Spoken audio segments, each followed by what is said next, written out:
Hi, my name's Nathan and I'm a team leader at Pentest People, specialising in infrastructure penetration testing. So, infrastructure testing is a process that involves simulating attacks on a software's underlying infrastructure or an organisation's infrastructure to determine what vulnerabilities exist. That provides several benefits and is crucial for several reasons for software products.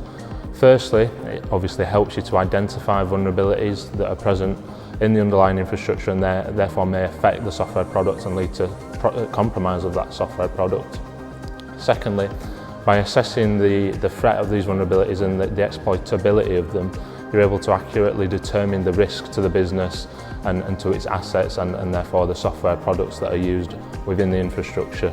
Infrastructure penetration testing also provides assurance to customers and also to the organisation itself that a product, a software product and the infrastructure underlying it is as secure as it can possibly be following a pen test.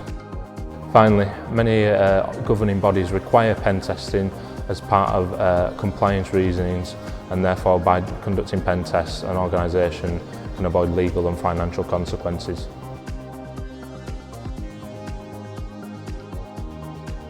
So there's many challenges with infrastructure penetration testing and pen testing in general. Probably one of the most primary ones is actually defining a scope and the whole scoping process in general. That needs to be a collaborative process between the pen testing consultants themselves and the business. Really just trying to define the assets that need to be covered in order to provide full coverage of whatever underlying infrastructure or software product itself that's trying to be covered by the testing. Another common issue is false positives and negatives. So a pen tester, while they're conducting assessments, will often not have the full context available of a system because they were obviously not involved in developing it. And so that can lead to identifying vulnerabilities that may be false positives or even false negatives because they lack that context. So it's important to have a collaboration between obviously the consultant and the organisation to be constantly asking questions and try and gain an understanding of that underlying context a bit more. So another common problem that can arise with pen testing, or another common worry, is a risk of disruption. Now, while pen testers generally do and definitely should take all the measures possible to try and minimise the risk of disruption, unfortunately sometimes it's not always possible, and there's always a chance that a critical system in a production environment could be disrupted. So it's important that the business who want their infrastructure testing go through a proper change process when commissioning a pen test to make sure that there's cover in place in case there is any issues so that they can be resolved. Finally, there's a number of constraints with time and budgets that may be put on the pen testing company by an organisation.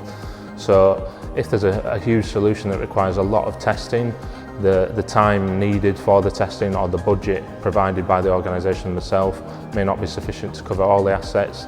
Again, as part of the scoping process, then it's up to the consultant and the organisation to discuss and liaise together to decide what's the minimum required set of assets that would be acceptable to test to provide a reasonable level of assurance in that case where there's constraints. So at a high level, infrastructure testing involves 4 or 5 key stages. So the first one of those is reconnaissance or recon. This is generally where the pen tester will look on the internet and other sources for information about the organisation in general, but also more specific information such as do any employees have breach credentials on the dark web that could be utilised in the testing, maybe looking for virtually hosted servers on subdomains, looking for additional assets if it's a black box style test, and many other things. The first active part of testing then comes in the form of port scanning and service enumeration. As the name would suggest, this simply involves the consultant conducting port scanning mainly of the assets that have been agreed to be in scope, determining what services are live and providing an initial look at the beginning attack surface at the start of an engagement. But the next stage then is probably one of the main 2 key stages, which is assessing the vulnerabilities, vulnerability assessment. So once all the services have been identified and they've been probed appropriately, looking for things like version numbers, and other controls that may be around each of those services, the pen tester will look for vulnerabilities that could potentially be exploited or could potentially pose a risk down the road. So following that then, combining with that stage, the final kind of active testing stage will be exploitation. in most cases. So this is where any actively exploitable vulnerabilities that were identified in the previous stage, if it's suitable to exploit them, so for example, if there's a denial of service, a pen tester obviously would not exploit that, but in scenarios where it is exploitable to attempt to leverage a vulnerability in real time, the pen tester will do that. And what that means is it's just an easier way to kind of accurately determine the true risk and threat that a vulnerability poses to that specific business, which can be reported on appropriately.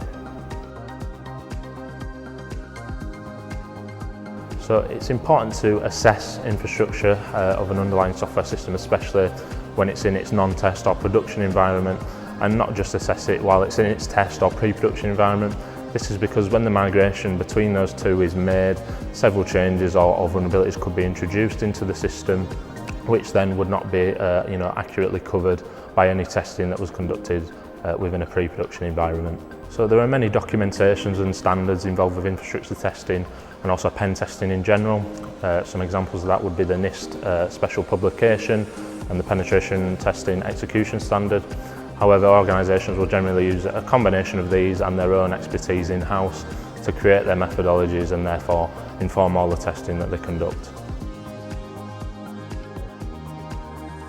So the trends seen in infrastructure testing generally kind of stay the same over medium periods of time. However, kind of a hot topic at the moment is artificial intelligence and how that may inform pen testing in the future. There's lots of debates to be had about whether AI has a place in pen testing and whether it's even ethical to use it. For example, an AI-based vulnerability scanner could be very intelligent and provide a lot of initial insight, especially on low-hanging fruit attack vectors. However, there's a lot of discussion to be had about whether there's still manual intervention needed by a pen tester to perform exploitation in the long term. Most people would agree, I think, that there still needs to be some manual handling of a pen test by a consultant because there's actually quite a lot of creativity involved with a lot of the attack chains and exploits we see that an AI wouldn't necessarily, at least at this stage, be able to determine. So in terms of infrastructure specific testing trends, like I say, things tend to generally stay the same, but one thing we are seeing is of course more and more infrastructure being put into the cloud. So whilst that doesn't necessarily change a lot of how testing is done, it does mean there's a little bit more context and care and abstraction of infrastructure with it being in the cloud. Kind of linked to that is also we're seeing an increased use of containerization software. So things like Kubernetes is often now being used to spin up infrastructure quickly, and again that just provides an extra layer that a pen tester has to be aware of when they're testing infrastructure. So infrastructure testing can help improve overall quality and reduce downtime in several ways. Probably the most obvious way is, of course, a pen test will help reveal any vulnerabilities that may be used to cause a denial of service for a specific component of a software product or the infrastructure. Obviously, by identifying that, security teams can then go about remediating those issues to ensure that any easily exploitable denial of service attacks are mitigated. Another benefit that pen testing can have is you can actively kind of test the response of the blue team, the in-house security team of the organisation. So as pen testing is conducted, the organisation that's receiving the pen test can monitor their own security alerts and logs and determine how they would actually respond in an actual attack, as that's what a pen test aims to simulate. And so that will allow them to identify gaps in that process and then better protect themselves against attacks in the future. One of the final benefits of pen testing then is that having annual pen tests or indeed several rounds of pen testing just provides continuous improvement to an organisation. So not only are vulnerabilities obviously identified and then can be remediated, but also a good consultant will constantly liaise with in-house security teams and infrastructure teams within the business to kind of provide them insight and knowledge on how they can improve things more generally going forward, how they can better protect themselves against attacks, even ones that weren't necessarily identified as a potential vector during that assessment. I hope you found this video on infrastructure testing informative. Of course, if you do want to discuss anything further or require any further information, please get in touch with us at info@pentestpeople.com. Thank you.